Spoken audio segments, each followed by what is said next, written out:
Ndabahaye ikaze mwese kuri Tuyagire Vanessa. Uyu munsi ni umunsi udasanzwe, umunsi mukuru w'abakenyezi.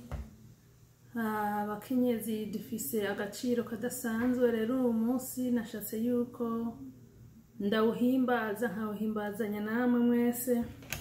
Mbere yuko dutangura, ahangaha mfise white grapes sprinkling juice. White grapes sprinkling juice. Nagomba manze suke mu gakombe kugira ngo tugonge canke dukore cheers.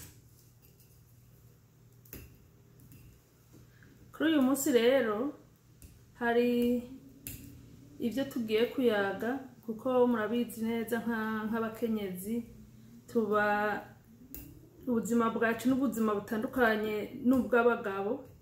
Haba kandi uyu munsi ni umunsi mukuru mu ncamake, nubwo navuze ngo ni uw'abakenyezi ahubwo ni umunsi mukuru w'abagore, kuko mu Kirundi murabizi yuko umukenyezi atandukana n'umugore.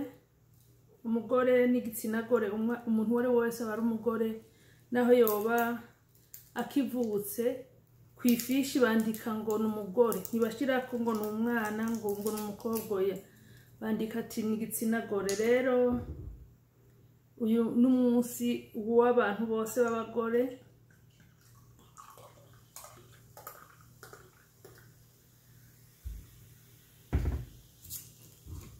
Akaba ari umunsi mwiza kuri twebwe twese nk'abagore, mama, abana bakiri bato b'abigeme, abakobwa bariko baritegura kuza kubaka izabo. Uyu n'umunsi tuba dukwiye kwicara tukavuganira ko ubuzima bwacu mu bisanzwe n'abo turi bo, guko turi abantu b'agaciro kadasanzwe muri societe, ariko biragaragara yuko uko buca uko bugenda societe yidushira hasi.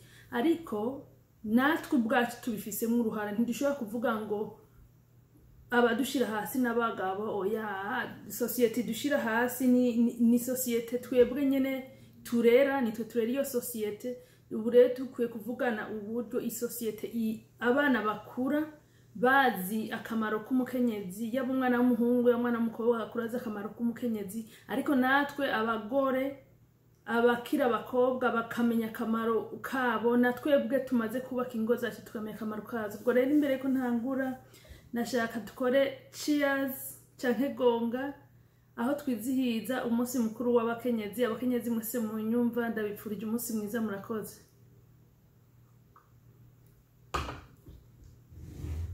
Ubwo rero hari ibintu naravye mbona ati ni byiza yuko tubivugana n'abakenyezi. Ibintu bitanu umugore akwiye gukorera urugo rwiwe abakenyezi bamaze kubaka, kuko igituma mvuze ati umuntu wese w'umugore akwiye gukorera urugo rwiwe, abagore tumaze kubaka ni twebwe ahanini societe iraba, ni twebwe ahanini dufise igikorwa kininiya cyo kubaka igihugu, cyo kubaka aho tubaye, cyo kubaka ingo zacu. Mu bisanzwe nitwe dutuma ahantu duherereye hose societe ikomera. Rero nico gituma navuze ati ntangurire kuri ibi bintu. Abakenyezi, abagore bubatse ingo, kwanza ikintu dukwiye kumenya twebwe ubwacu, kuko twebwe dufise responsabilité zisumba izurya mwana w'umukobwa tureze canke urya mwana w'umukobwa atarubaka urugo yitegura kugubaka. Twebwe hari ibintu byinshi tuba tumusumba. Rero icambere umukenyezi akwiye kumenya, icambere kwikunda wewe ubwawe. Kwikunda wewe ubwawe, ico ni ikintu abakenyezi benshi ku vy'ukuri turacibagira cyane, ugasanga umwanya munini tuwushira ku bindi vyose, twe tukaza ubwa nyuma. Ndetse no gusenga, ugasanga turasenga tugasengera abandi bose, ariko twe tukaza ubwa nyuma. Ariko ubwo si ibintu vyiza, ubu si ibintu vyiza yuko dukwiye gukora, kuko utabanje kwitunganya wowe ubwawe ngo wiprepare, ntushobora gutunganya abandi. Nubwo ubikora ntabwo usanga ari ibintu ku vy'ukuri wishimiye. Rero iyo umugore yikunze, bimuha kumenya agaciro kiwe. Iyo wikunze biguha kumenya uburiwe n'agaciro kawe. Iyo wikunda ni gake wemerana ibintu nk'amajambo y'agasuzugure, kugaya, kwerekana ngo ntacumaze. Wikunda ivyo ntashobora kwemera kuko urikunda, uba wiyizi, uba wimenya n'agaciro kawe. Rero ivyo dukora byose nk'abakenyezi tubanze twicare twiyumvire agaciro kanje, mfise agaciro gaki. Umenye agaciro wewe wa mugore we ufise, imbere yuko hari umuntu numwe kuvuga neza, imbere yuko hari umuntu numwe canke kuvuga nabi, canke avuga ati urya muntu ndamura ko hakarorero, banza wewe nawe wiraba akarorero wiha wewe nyiri ubwawe. Rero iyo umugore yikunze kandi bimuha kumenya uko ingufu ziwe zingana, ivyo ashoboye gukora n'ivyo adashoboye. Iyo uyiyizi, iyo umenya n'agaciro kawe, ubuzi n'ingufu zawe aho zigera.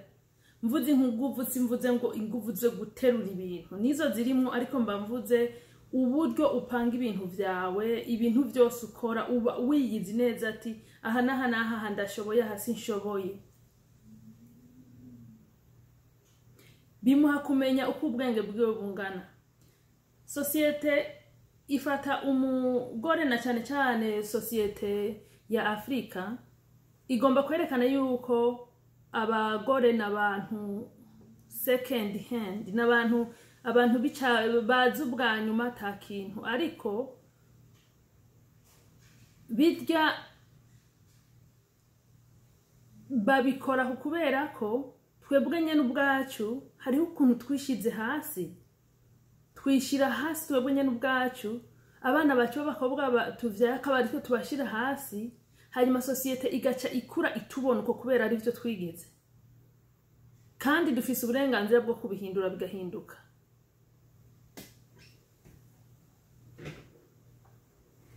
Iyo umukenyezi rero amaze kumenya uko ubwenge bwiwe bungana, bimuha gufata ingingo zikwiye kandi nziza. Iyo umaze kumenya ati mfise ubwenge bungana uko, n'ingingo ufata usanga ari ingingo zikwiye zitaguta mu rudubi, kandi usanga ari ingingo nziza n'abantu babona akavuga ati hajya yafashe ingingo nziza, kuko uba wiyizi, uba wikunda, ubuzi ingufu ufise, ubuza agaciro kawe. Nico gituma nkangurira abagore mwese aho muri n'abakenyezi kwicara ukiyumvira, urinde wewe ubwawe, ata muntu numwe kuvuze. Wewe nko kubwira ati ivuge wewe uko wibona nkande wowe ubwawe imbere yuko uwo ari we, kuko umuntu wese azoguha definition ashaka, umuntu wese azakusigura uko wenyene yishakiye. Ashaka kukutyoza canke kukwambika nziza, bizavana na mudu wewe arimo. Mugabo wewe imbere yuko yaburya avuga akuvuga neza canke ujya akuvuga nabi avuga, wewe ubwawe wivuga gute, wibona gute, wiyumva gute? Ico ni ikintu umukenyezi wese akwiye ahari kwiyumvira. Hanyuma ica kabiri,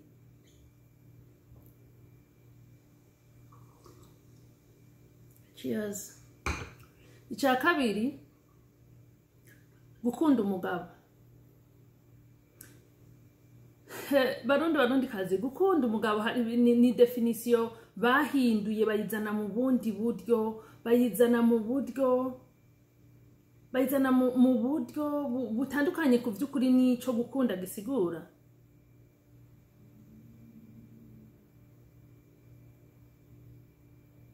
Gukunda ni jambo rikomeye, kandi gukunda, urukundo rumeze nk'umufuko uzanamwe ibintu byose, ukegeranya ufise ukabitekeramo kugira bikwigwemo. Bidasigura yuko ivyo bintu biba bijanye mu bwoko, no. Uriko uratekera ugomba ufate nk'urugendo, ufata nk'ijya suitcase cyangwa umufuko, ugapakiramwo ivyo ukeneye vyose, ibi ugatekeramwo indani. Ntibiba sigura yuko bijya biri indani vyose biri bimwe, canke ubikunda kimwe, canke ubibona kimwe, ariko iciza cyavyo nuko vyose biba biri indani mu kintu kimwe. Rero urukundo niko ruba rukwiye kuba umufuko w'ibindi vyose. Rero gukunda umugabo, nibaze ko atamugore muri uno mwaka w'ibihumbi 2021 ariho mwabagore mwe tuvugana ukuri nibaze ko atamugore numwe muri uno mwaka w'ibihumbi 2021 akiriho afise mentalite yo kuraba telefone y'umugabo wiwe. Ivyo ndabibabariye ivyo nibi hari ibintu twita kahise karenganye utigera utana umwanya ukaba uzi yuko wewe uri umugore wubase urugo ukaba uta umwanya wawe bavita guta umwanya wawe uja kuraba telefone y'umugabo ngo dabi birimo ucyo usubira kuri kimwe cyambere twavuga kwikunda ntumenye uwuriwe ntumenya uwuriwe kuko uzi uwuriwe nta n'umwanya ufite wo gufata ngo uraba ama telefone uwo bayaga n'uwo batayaga ivyo yavuganye no uwo mwanya ntawo woronka uwaramaze kwimenya uwuriwe uyu mwanya wo gufata telefone y'umugabo ntawo woronka ukaba ufise ikibazo cyo kumva ngo agiye muri douche cyane yiruka ntori telefone ngo ndabe ngo abo bavuganye nukuvuga yuko nturafata umwanya wo kwiraba uriwo ngo wikunde uko umaze kwikunda aho gufata umwanya wo kuraba telefone y'umugabo hari ibindi uzofata umwanya ufata ingingo z'ukuri atari zo kurigura fata telefone y'umuntu ngurabe ibimurimo kuko umumenye ibigo buraba ntibiba byavuye mu telefone nukuvuga n'ibintu yavanye mu mutima ashira muri telefone gisigura iki hari yavyavuye hari ibindi vyinshi udashobora kuraba nico bituma no bahanura ntugate umwanya 2020 ntugate umwanya wawe ukora ico kintu. Hanyuma ikindi kintu nashaka abakenyezi twibukanye kandi dufashanye mu kumenya kuri ingingo nyene yo gukunda umugabo kubaza umugabo ngo uvuye he ico no dutera dukura imyaka irikiragenda muri 2021 nta kubaza umugabo ngo uvuye he kubera iki aha turi mu rukundo gukunda umugabo tuje kumaza ngo uvuye he ati guki ntobaza umugabo wanje avuye he kubera ko iyaba yikunda ntabaje ahantu atakubwiye ukwe banza wimenye uwuriwe kwanza umenye nuwo mwubakanye uwari we umugabo cyangwa umugore yikunda ntazava mu nzu ngo agende atakubwiye hari ahagiye ntageza uzumenye ni nubona umugabo wawe cyangwa n'umugore wawe ashobora gusohoka akava mu nzu agasohoka akava mu nzu akarenga intambuko 230 akarenganinza akagenda atakubwiye agiye nawe ntiyikunda kubera ko agiye hari akagira ikibazo aza kuguhamagara kubwira ngo ndihe munanagiye gukora iki rero ico kiri mu rukundo ntugate umwanya umubaza ngo uvuye he kuko atikunze we ntuzomukunda ngo bikunde tubanza kwikunda haturabona icambere ubanza kwikunda ibi ntibikora ku mugore gusa no ku mugabo ubanza kwikunda hambwa cukunda wa undi mwubakanye rero ujya mwubakanye atikunze naho umukunda ntibishoboka yuko ukunda umuntu atikunze ngo bikunde kuko ntavyabona iyo umubajije ngo uvuye he aho kubibona mu nzira y'urukundo wewe kubera atikunda aza kubona mu nzira y'ukontorora aza kubona yuko uhaye ukontorora yaja no ntugatumwanya wawe ngo uvuye he yarinze ava mu rugo atakubwiye ntugatumwanya wawe ngo uvuye he ugurura karibu ndani that's it ntugatumwanya wawe. Ikindi gutera ubwoba umugabo akamagutinya aho turacari ku rukundo umugabo ukunda umugabo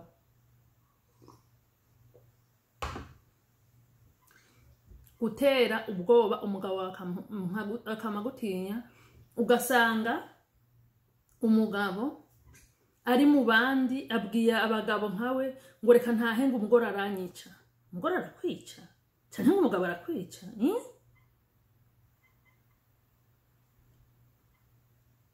iyo mu rukundo wa wundi uvuga ko ukunda amaze kuvuga ngo aranyica kwica nubwo ari jambo kenshi dukunda kurikoresha si jambo riba rikwiye kuza mu kanwa kacu hovyo no iryo ni jambo rikomeye kandi ribi.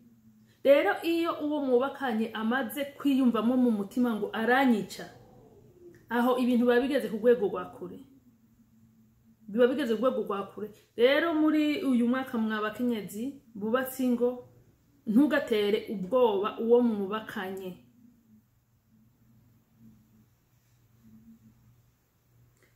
ikindi gutegeka umugabo nk'umwana wawe kandi vyobaye vyiza hariho n'abagabo bagize nk'uku ku munsi mukuru w'abapapa nabo bakagira ibintu nk'ibi bakabwira abagabo nk'abo ati gutegeka umugore nk'umwana wawe. Hariho ingo usanga umwe muri bo umenga ni umwana wa mugenzi we, apana n'umwana kuko abana bacu hariho ivyo akubwira ukamureka agafata decision ziwe, no, ukamenga nakana kadafise n'ubwonko mu mutwe ngo he ngo nari ngo nakubwiye ngo cangaha ngo kora ukungo kandi we ntiwumva nta muntu akuza kuye gufatwa uko yaba umugore wawe yaba umugabo wawe, nta muntu wo gufatwa uko ngo kandi we ntiwumva ngo no. Bakenyezi bagenzi banje muri uyu mwaka turimo ivyo nta birimo dutera dukura tuko turiga guhindura communauté, guhindura societe no kwiha agaciro, twebwe kwikunda tugakora ibikorwa biduha agaciro na societe ikaduha agaciro. Biratangaje ko twitwa aba victime tukitwa bahahazwa, kandi abo bahahaza nitwe tubarera, nitwe tubatwarinda bakatubamwe amezi 9 tukabavyara tukabonsa imyaka 2 canke 3, hanyuma yakure yakuvuye ku bibero akaja kubakana na naka ugasanga karacinyiza urya naka. Nukuvuga yuko bipfiri wacu sikosa ry'abagabo, no sikosa ry'abagabo, mwa abagore mwe mu bitahure, bipfiri wacu kandi nitwe tuzobihindura. Duteza kwiga uburyo twitwara imbere y'abagabo bacu, uburyo twitwara imbere y'abana bacu b'abahungu, ivyo twigisha abana bacu b'abahungu n'ivyo twigisha abana bacu b'abakobwa, twebwe abavyeyi tukavyiga. Wamwigishije muhira, there is no way azahinduka akagenda gukora ibitandukanye na bimwe wamwereka, nta na gato. Twebwe rero ni igikorwa cyacu cyo gutangura kwikora ko kwanza tukimenya abo turibo, ivyo dukora ko byose tukabikora tubanje kwimenya abo turibo.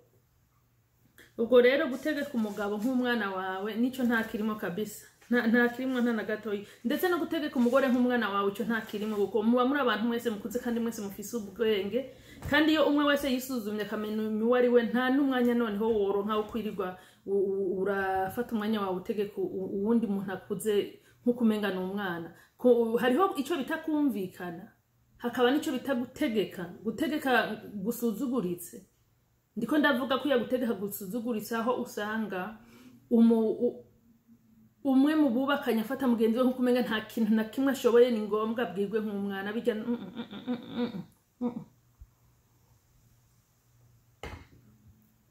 Hanyuma icya gatatu, icya mbere kwikunda tukimenya abo turibo, icya kabiri gukunda abagabo bacu tukamenya n'ingene tubafata, icya gatatu abana bacu.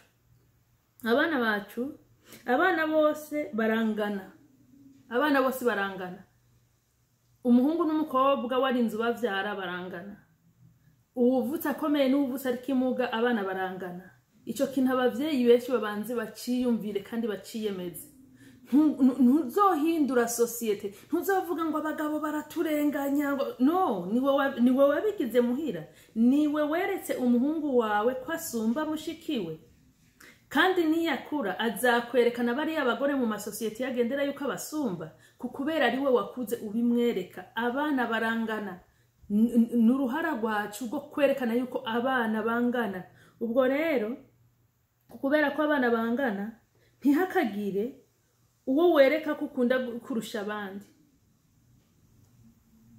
Murabizi neza nk'umuvyeyi abana bagenda basumbana imyaka, kandi kila mwana umwitaho bivanye na needs ziwe, uko ibyo akenera kumukorera niko umwitaho. Ariko bavyeyi hariho tone ijwi dukoresha turera abana, ugasanga hariho abana dukankamira cyane gusumba abandi, ugasanga hariho abana tubabarira cyane tugirira ikibabo gusumba abandi, ugasanga hariho abana twiyegereza gusumba abandi. No, tukaba twifuza ko societe ihinduka, tukaba twifuza yuko abagore baracinyizwa, women's day, ibi tukaba twifuza yuko bihinduka. Ni twebwe bo kubihindura nkuko nabivuze. Dutegezwa no kumenya ukuntu turera abana bacu, abahungu n'abakobwa, ukuntu tubiyegereza ukungana, tubereka ko bose bangana, tubakunda cyo kimwe, tudafavoriza ngo uyu ngo ko ari umuhungu cyangwa ko ari umukobwa. No, abana bose barangana, tukabaha iryo teka bakarikurana kugira ngo nabo rikuze rizoba imbuto muri societe, babone yuko abantu bose bangana. Hanyuma ikindi naco mvuze n'abana nukuvuga wagiye kuba ku rugo ukaja ku mugabo afise abandi bana, abo bana biwe ubahuje nabi wawe utegeza kubakunda cyo kimwe. Nimba wumva mu mutima utaraba ready yo gukunda barya abana b'umugabo wawe nkabi wawe, ntugatumwanya uja kuba ku rugo, ntugatumwanya kuko nta societe uzobwiye guhindura, ahubwo uzobwiye gutera societe ibibazo, kuko muri barya abana uzobureze hariho abana uzoba urera werekana yuko bari prioritaire n'abandi uzoburera urenganya, bice bituma haba hagati no urumva ukunda umugabo yakunda abana biwe iheberere. Nawe wa mugabo we wakunze umugore afise abana nawe ufise abana, wumva wakunze umugore gusa utakunze barya abana biwe, utumva yuko uzobaha ikaze mu mutima wawe ngo bakorere nk'ivyo ukorera barya abandi, iheberere. Kuko duteza kubaka societe iboneka ihinduka, kandi ijambo ryo kuvuga ngo umukenyezi aracinyizwa nitwe twikinyije, kuko nitwe twabikoze, ni natwe tugiye kubihindura.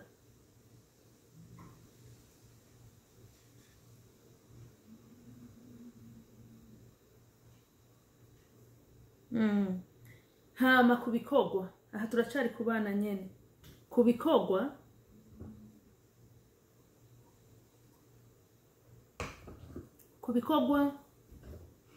dukura twakuze tubona, ukaza wumva hageze kuvoma ngo n'abakobwa bavoma, ngo genda muvome. Hageze kuza nko guca igiti ngo n'abahungu babikora. Urumva kugenda utandukanye ibikogwa, biga bintu ni bibi. Nivyo vyatumye haza ubusumbasumbane, nivyo vyatumye haza ideology mu mutwe yumvikana ngo ikingwa abakobwa ngo ntibabikora. Noneho baranashiraho nico bite ngo kirazira ko umukobwa babikora, kandi kuvyukuri kitazira, ari kubera ko twebwe nyene abavyeyi tubarera itwe twabigize. Ni vyiza yuko igikorwa cyari cyose naho yo umwana w'umukobwa canke umuhungu kimutume, urindire wa mwana avuze ati mama ntaco nshoboye, ntukamugaye ngo iki ntaco yoterura ngo ni kinini ngo n'umukobwa, kubera atagiterura.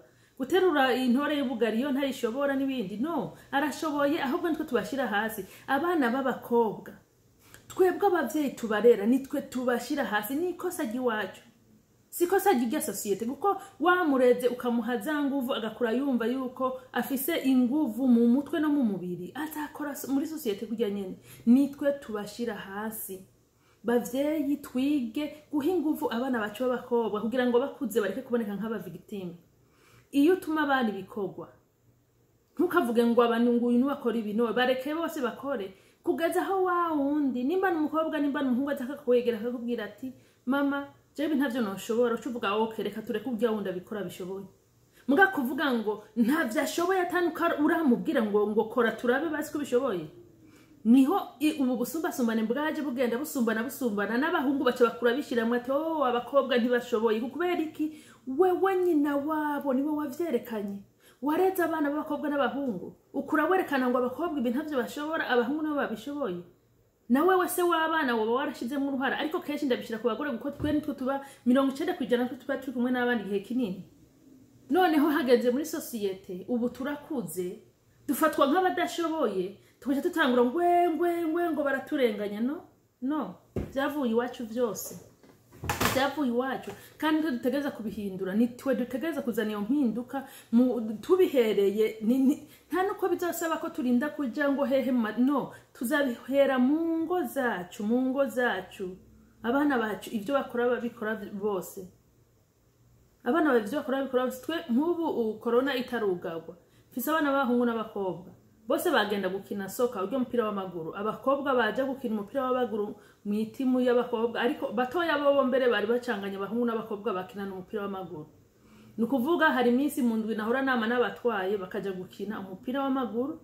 Abakobwa kubera itimu yabo usanga abakobwa ari bake bakinana mu bahungu, nibiyumve ko bashoboye kandi bakabikunda. Nta narimwe ndabatwara numve hagize uwanka ngo mama ngo Jesse ngenda. Bamwe ni nabo batuvyiza ati twandikishe n'ingoga tugende, twapanga kubandikisha nko mu gihe kiri imbere, ariko baravuga ati no, ni kubera ko babishaka. Rero iyo uciye umubwira ngo yango abakobwa ngo ntibabikora, umwana yabishatse, mama nishakira kujya gukina umupira w'amaguru, ngo yango ivyo si vy'abakobwa, uhaye umwica mu mutwe.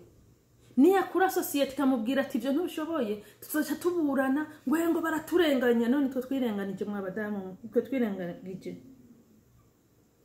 kubaha ibikorwa bingana ukabareka bakabikora icarimwe kugeza aho bakubwiye ati je ntavyo nshoboye, yaba umwana w'umuhungu akubwira ati ntavyo nshoboye, abishoboye ukabandanya kumugirira training mpaka akabimenya kubikora neza, haba guteka, haba koza inzu, haba gukubura, haba kumesa, ibintu byose by'ibikorwa abana tukabibigisha co kimwe atatandukanira. Hanyuma icya mbere twebwe abakenyezi twikunde tumenye abo turi bo, cya kabiri gukunda abagabo bacu, cya gatatu gukunda abana bacu, icya kane naco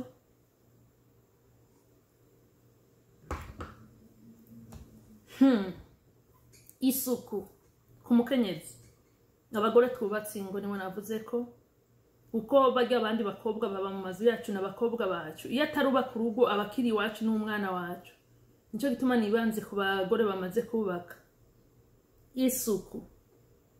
Isuku ni gamisi yose. Isuku si ikintu kiza rimwe cimboneka rimwe, si ikintu kiza ngo nukurosa abashitsi, no. Isuku ni gamisi yose. Isuku cyo kimwe no kurya no guhema no gusinzira, ivyo ni ibintu bitavana misi yose. Iryo suku rero ni gamisi yose. Rero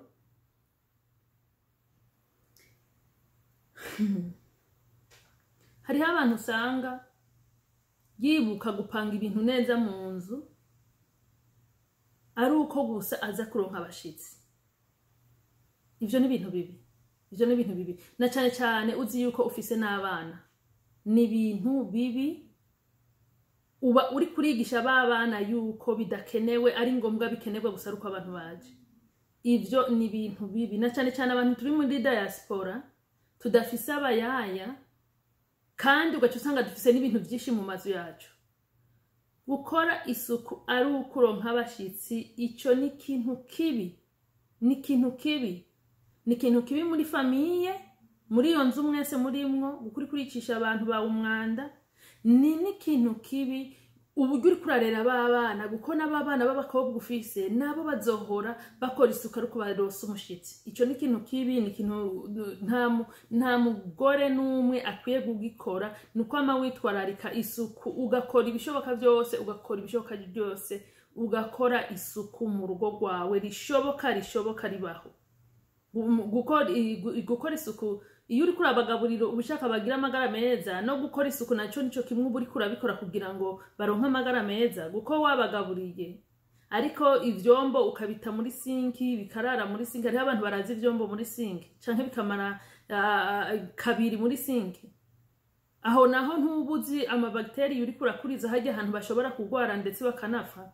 Rero isuku ico ni ikintu kigira kane. Isuku mu nzu, isuku ku mibiri yacu, isuku ku bana bacu, isuku rikabandanywa gukorwa ku munsi uko bishoboka. Na cyane yuko nk'abantu baba mu apartment usanga inzu zibana cyane, ugasanga kandi ziranagora, ufise abana ziranagorana no kugirira isuku, kumenya ibyo ukwiye gutunga mu rugo iwawe, kumenya bijya bikinisho by'abana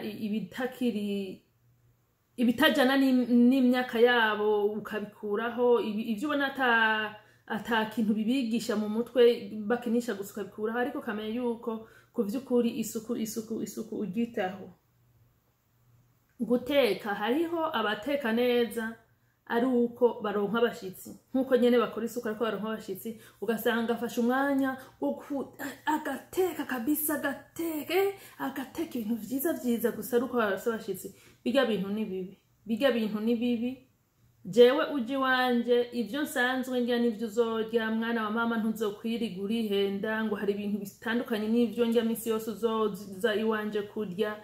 Bijya nyene turya nawe n'ivyo uzorya. Ikizi kuyongera ko gusa nuko kumbure nzoteka vyinshi bisumba vya bindi, mugabo bijya dufungura misi yose nawe n'ivyo uzoryako. Ibintu byo kuyumvira ngo nteke vyinshi gusa ko ndosa abashitsi canke nteke neza gusa ko ndosa abashitsi, bijya bintu n'ibintu bibi. Nukuvuga uba yangingo ya mbere yo kwikunda no kumenya uriwe, ntubura uba atanu umwanya n'umunsi n'umwe urafata ngo wiyumvire n'ibintu bibi ntukwiye gufata umwanya utekera abantu bo hanze kandi mu rugo iwawe utabakorera ivyo bintu ivyo nta mukenyezi akwiye kubikora. Hanyuma hariho n'abakenyezi batazi no guteka. Aho n'abakenyezi batazi no guteka batekerwa n'abayaya canke abakozi bo mu nzu aribo babatekera ivyo kurya. Gutunga ugatunganirwa n'amahigwe kandi n'ingabire iva ku Mana, ariko mu gihe atari ivyo wivye. By the way, iyo utunze ugatunganirwa ari ivyo wivye ntabwo ari amahigwe, ariko iyo utunze ukitunganirirwa mu bintu warondeye n'umugisha uva ku Mana. Ariko hageze urwego utazi no gutegura indya za famiye, ukaba ufise abantu barinda kubigutegurira, uri umukenyezi mu rugo, uba uri kimuga mu bwonko. Ubumuga si ku mubiri gusa, uba uri kimuga mu bwonko. Nta muntu n'umwe aba akwiye kuba afise umugabo n'abana atazi guteka. Inteko ziratandukanye, si ngombwa ngo ivyo nakazi guteka nawe ubizi, ariko kandi ivyo nakazi guteka famiye yawe bikunda nawe wovyiga kubiteka. Mugabo hageze igihe ubuze umukozi udashobora kugaburira famiye yawe ivyo warondeye, ubwo n'ubumuga. Nta mukenyezi rero aba ugomba yuko societe yacihinduka, kazoza k'abana bacu kagahinduka. Ibi vyo kwama ngo abagore barakinizwa bikahava ntibikwiye, kuko ufise abana b'abahungu baca bakurana mentalite ati abagore ntibanashoboye, bizonsaba yuko mu kubaka urugo ndondera umukozi azaza arateka indya umukenyezi wanje ateka, kuko abagore ntibazi guteka. Ivyo niyo foto uba uri kuramuha, ukaba uri kuramuha ya foto yo kuvuga ngo abagore ntidushoboye kandi turashoboye. Rero ico kintu cyuko ushobora kuba ufise urugo utazi guteka, ico turi mu 2021 nukucihana tukacihana neza. Ukaba utazi guteka, ubu YouTube yuzuye recipes z'uburyo bwinshi. Ja YouTube wige guteka, ukaba utashoboye kuvyigira YouTube, abagenzi bawe basabe bakwigishe guteka. Hanyuma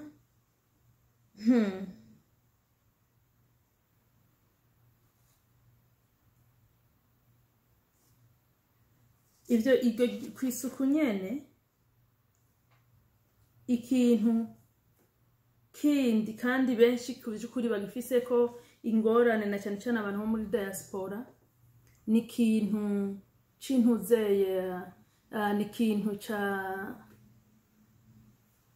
ugasanga ivyombo mu nzu nabivuze ko, ariko ahasanze nashize ko details zindi, amasahani na sinki n'iziko.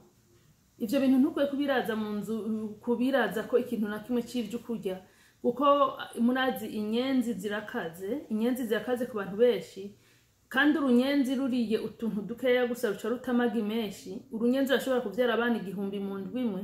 Rero ntushobora kuvuga ngo wogwanya inyenzi mu nzu utabanje kuwama misi yose uri kurasiga ivyombo vyogeje neza, sinki yogeje neza, iziko ryogeje neza, ndetse n'aharyo watekeye hose wagize sweeping, wakubuye tuya tuntu zari kurya. Kuko ivyo navyo biri mu bintu biraba umukenyezi, kandi bigasaba ufise abana baha ivyo bikorwa bame babikora. Utabafise naho gerageza uzura bikora, ariko mu buryo nukukora isuku. Kandi no gukora isuku gusa, ni n'uburyo bwo kwigisha abana bagakura babona ati hariho ibintu biri prioritaire ku mukenyezi ategeza kuba ariko arakora ku mwanya.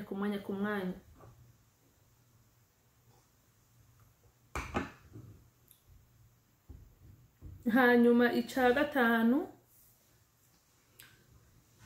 kuba muhira, kutayenzera mu mihana irya nino, canke kuticara kuri TV igihe kirekire. Hariho abantu bibagora kabisa kuba mu nzu zabo, adashobora, usanga ariko asohoka inzu aja mu yindi.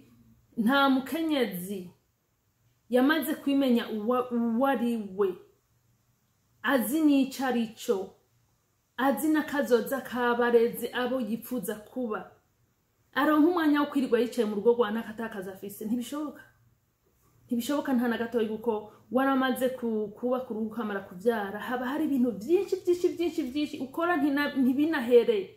rero kugira uronke umwanya wo kuja kwicara ku muhana w'umuntu amasaha 3-5 ejo ugasubirayo hirya ejo ugasubirayo urumva yuko haba hari igihombo kidasanzwe uri kurahombesha urugo rwawe. Rero umuntu w'umukenyezi ntakwiye kuja kwicara mu ahantu ku muhana w'umuntu hovyo atakintu cy'akazi cyamujanye. Ntabwo ari ibintu byiza, ntabwo ari ibintu bikwiye gukora umukenyezi. Ibi ni ibintu muri societe abantu twese dukwiye gutahura. Ntabwo ari ibintu byiza aho umudama aba yicaye ku muhana w'umuntu cyangwa umugabo akaba yicaye ku muhana w'umuntu atani ikindi kintu kindi akora ngo nukubarama. Kubarama ntibita igihe, ntushobora kubarama ni muri 2, 3, 4, 5 mu ndwi. No cyangwa ugasanga yicaye muri coach na TV remote ava kuri show iyi ava kuyindi. Aho n'abantu na cyane turi muri diaspora, ariko no muri Afrika nanubise yuko basigaye beshi baba bari ku ma TV ngo barama movie. Reka ndababwiza ukuri, twama turiko turidoga ukuntu aba bakoroni baducinyije mu buryo bwo kutwakabo turibo bakatukura karonda kacu bakadushira muri societe tutifuza atari nziza. Ariko nta narimwe uzavuga ngo urabibona nibibi utari kurabigwanya. Ntushobora kufata umwanya ngo wicare kuri televiziyo. Kwanza nta numwanya gutunga televiziyo yabwiye ngo ndababwize kuri karagahombo. Je nabibonye igihe umwana wanje w'imfura yarageze mu mwaka wa 3 avuye ku ishure akagira ngo agomba kore homework. Jewe naja mu gikoni ngo ndiko ndateka, we wafise homework akampenda ngo reka arayikora. Nabandi mu gikoni agaca yirabira TV. Yabona mvuye mu gikoni agaca subira gukurikirana umwana amanota atangura gukoroka. Muzi ico nakoze? Natoye TV. Nabijya bitsinga byose nijya ntuzeye CD player byose narabitoye ntwara muri trash kuko navuze nti Bibiliya ivuga ngo kunda abandi nkuko wikunda. Sinza kufata ikintu kiriko kirangerageza mu rugo rwanje ngo ndagihe uwundi nzoba ndamwase guko nawe ashoboye kugishira mu nzabana biwe bakaba nk'uwi wanje. Ntavyo nifuza. Nagitwaye kuri garbage giteleviziyo ndagitayo byose ntayo, ariko mbere yo kugitwara narice ndamusigurira ndamubwira igituma televiziyo atari nziza na cyane ku bana bato, ko hari na byinshi usanga bihaca ukabona nta numwanya wo urumva abana bahindura cano naho hari cano ushiraho naho buvuga ngo hariho ngo ushaka washatse nziza, ariko izo nziza zose wibaza kandi nziza muri ibi bihugu turimo ntabwo ziba nyinshi ari nziza. Haraca ko publicité n'ibindi n'ubundi bijambo bundi. Ubwo rero ndagitayo abana banje bisaba yuko ryo tuma mubona ibitabo. Iyi nzu yacu n'inzu yuzuye ibitabo gusa. Ku byukuri ku buhera ico gihe naciye ntangura gukundisha abana banje gusoma ibitabo. Rero kuva ico gihe nta televiziyo dutunze mu nzu, kandi haraheze imyaka 8 ata televiziyo dutunze mu nzu, kandi abana bameze neza. Iyo bashaka kuraba movie tugura kuri Netflix movie tukashira kuri computer bakicara bakaraba umwanya uheze ukabura rangiye. Muga kuvuga ngo bafise remote mu ntoki bagenda no, ivyo bintu twasanze ku vyukuri atakamaro bifitiye abana, atani ibintu byinshi bigamwo, atari ibintu bibi. Rero simvuze ngo abavyeyi bumwese ngo mugende mukureho ama televiziyo, no, ariko ku muvyeyi yiyizi azi nuwo ari we nuwo hayarera na societe akeneye muri kazozi kuntu abana bameze. Banza urabe abana bari muhira ivyo bariko bariga, byaba ivyo we uri kurakora bakwiga ko guko iyo bari mu rugo wawe bari muri pratique, byaba ivyo we uri kurakora bariko barakwiga ko. Hanyuma kandi n'ivyo ubareka bakaraba ubona niki ubona baba bariko barigamwo ciza. Hanyuma umaze kubona ivyo ari ivyo ubireke mu gihe ubona ubishima. Ariko ubona ati ntubishima, numwanya wo gutangura nawe kwiha za nguvu zo kurondera uburyo bihinduka pore kugeza kuri wa mwanya uzobona ushitse kuri rwa rwego wishimiye. Nkakangura rero no ku bavyeyi bagifisa abana bakiri bato batarashikana imyaka 10, ni vyiza gukora ivyo bintu abana batarakwiziga imyaka yo hejuru ngo bakugarukane, kuko bakiri hasi baba bacoroshe kubwira, baba bacoroshe kugorora mu ncamake guko kugira ngo umwana avuke araba TV kumva kumwaka kumwe kweza ku myaka 10 irenze uyite canke wihagarike biragora. Ariko ivyo wabitanguye guhera ku myaka 3 akura azi ko ariyo mategeko yo mu rugo iwanyu agakura vyubahiriza. Canke naho televiziyo bihari remote mukayibika ugasanga muyizana kuma weekend gusa wa mwanya badafise ivyigwa bakayirirwa nani mba ni Saturday Sunday bakirirwa na remote hageze Sunday nka 7 ukayitwara kandi ukayibika kugira ngo bashobore kuronka umwanya wo kuruhukira mu mutwe wo kwiga guko bobo bafise umwanya mwiza wo kwiga ivyo vyinshi twe tutize turi abana bo bafise opportunity yo kuvyiga. Rero iyo bariko bararaba cyane ibitabagira akamaro baba bariko bahomba vya bindi vyishije babagira akamaro muri kazoza. Nico kubijanye na TV, ico ni ca gatanu. Hanyuma ivyo vyari ibintu umukenyezi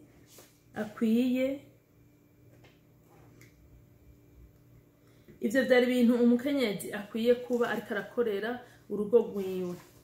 Hanyuma murakoze cyane. Hama mu mwanya ngiye guca nkora yindi video y'ibindi bintu bitanu umukenyezi akwiye gukorera abakenyezi bagenzi biwe, kuko ntiduhindura ingo zacu gusa no muri societe dukora impinduka. Hari ibindi bintu bitanu jewe nicaye ndaraba mbona yuko vyo bavyiza twese abagore muri community tubayemo tugiye turabikoranira hagati yacu.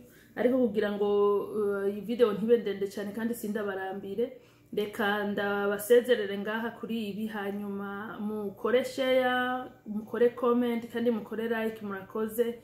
Nkaba mbandanije kubipfuriza umunsi mwiza w'abakenyezi. Bye.